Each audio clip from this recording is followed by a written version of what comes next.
Let's take a look at how quickly you can get up and running editing with Adobe Premiere Pro CS6. So first of all, here's what you get when you load up Premiere Pro, and I'm going to click on New Project. I'm going to choose a location. Actually, that location is fine. And I'll call my project something. I'm going to make a new file here. Let's call this Get Editing Quickly, since this is the name of the lesson. And then I'm going to click OK. So I'm just choosing where it's going to go and what the file name will be. All the other default settings are OK. I've got the option to make a new sequence manually, but I'm going to cancel that. I'm going to use an automatic method to do this. In the project panel down at the bottom left, I'm going to double click and I'm going to browse to the video media I've got on my hard drive. I've already got some files here. I'm just going to select the whole folder and choose Import Folder, and Premiere Pro is going to make a bin, a folder for me inside the project containing all of that media. I'm also going to double click again and go back up a little bit. I've got some audio assets here. I'm going to bring in this piece of audio.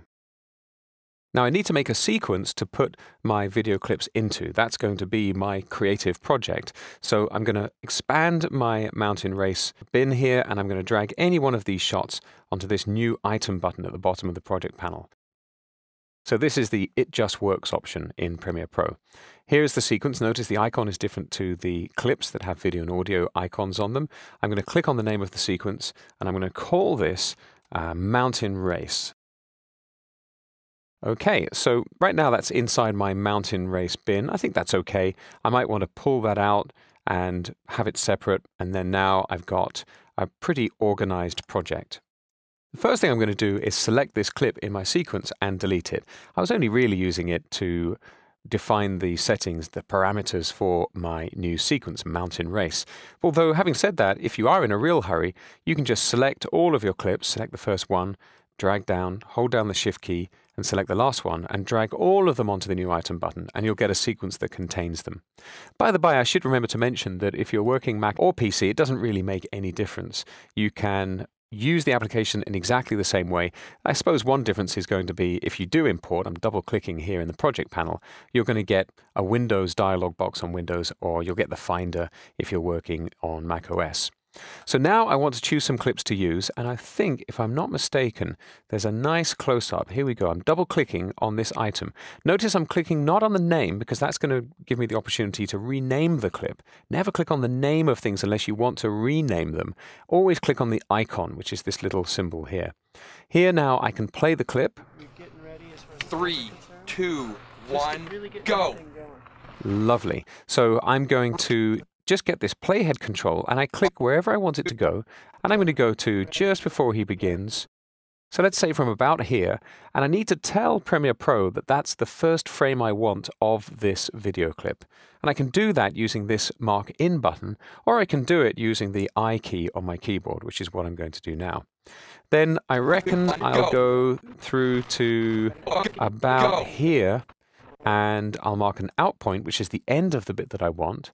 And now you can see I've got this lovely highlight that tells me, okay, this section I'm not going to use, this section I am, this section I'm not going to use. And at this point, I can either just drag and drop the picture straight out of the source panel here, down into my timeline, or I can use these two buttons, the Insert and Overwrite button. At this point, it doesn't really matter which one I'm going to use. I'm going to use the Insert button, and that's going to add the clip to my sequence. Now, sequences are just a place where you can put your clips one after another. Time goes from left to right, and you can see here, there's my clip. Right now I need to zoom in a little bit because it's a bit dinky. So down at the bottom I've got a navigator, and I can resize this navigator to zoom in. So I'm not changing the length of the media here, I'm just zooming in the same way that you'd zoom into anything else. And now you can see, here's my clip. I've got my audio, and as this red line here, this so-called playhead, moves through the clip, I've got a play button up here for it too. I'm going to play through the contents of it, and when I get to the end, my playhead's going to stop, and it's ready for the next clip. Now the controls here under the program monitor are for the timeline where you're building your sequence. So these two panels are actually very closely connected, the timeline and the program monitor.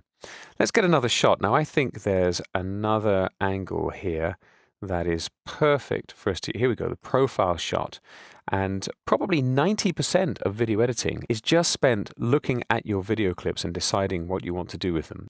Now I'm pretty happy with this shot. 2, There he is doing the same countdown, and go. there we go, they're off. So I'm going to mark an in point, then I think that'll do. I'm going to mark an out point, and this time I'm going to drag the picture right down to the timeline, and you'll notice that as I drag down to the timeline, this is going to snap into position, and when it snaps, this is exactly frame accurately joining one piece to the other. This snapping mode for the timeline is up here. It's this button. Now I need another shot. Here we go, Joe and Alicia starting, and this is just another angle of the same action. So I'm going to take about there, mark an in point, mark an out point, and this time I'm going to click on the timeline and I'm going to press the down arrow on my keyboard. That's going to jump my playhead to the end of my sequence so far. Then I'm going to press the keyboard key. You can use a comma or a full stop to drop this down on the list.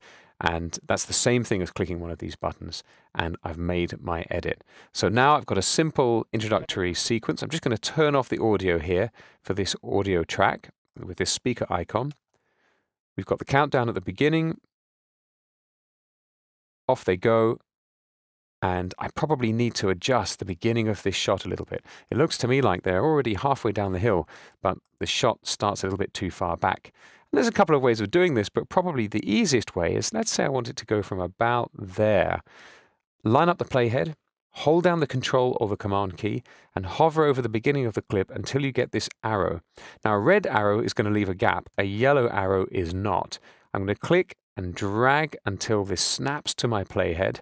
You'll feel it almost as much as you see it, and then I'm going to release the mouse button, and it's trimmed off the beginning of the shot and pulled it over, removing the gap. If I play this now, I think that's a better cut. I could maybe work on it a little bit more, maybe come back a little bit on this shot. So again, click away, hold down Control or Command, click and drag. That's a bit better. Essentially, video editing with any nonlinear editing system, and of course that includes Premiere Pro CS6, is this process again and again and again. Zoom out when you need to, add your clips. If you want to insert a shot, I'm just going to do this randomly here. I can do this straight from the bin if I want. Hold down the Control or Command key and it's going to push things out of the way. You see there's that shot of the two cyclists taking off. If I undo that with Control or Command and just drag and drop directly from the bin, you'll notice I don't get these pointy teeth. I don't get the arrows. So now it's just going to lay on top of the media. I'll just undo that. When I use the keyboard or the buttons on the source monitor, I have the same kind of control.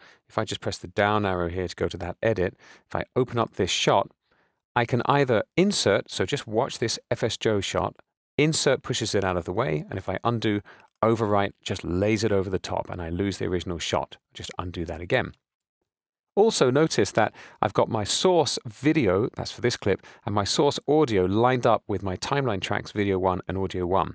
If you put a clip on an upper video track, it's in front, a lower track is behind, and all of the audio plays at once. So if I wanted this shot to be up above in front of this clip, I can just drag these up, drag this down, and then turn on the track. You must turn on the track. I'll turn off my video 1 and audio 1 tracks, and then edit it over the top. These track headers, as they're called, are actually on-off buttons for the tracks.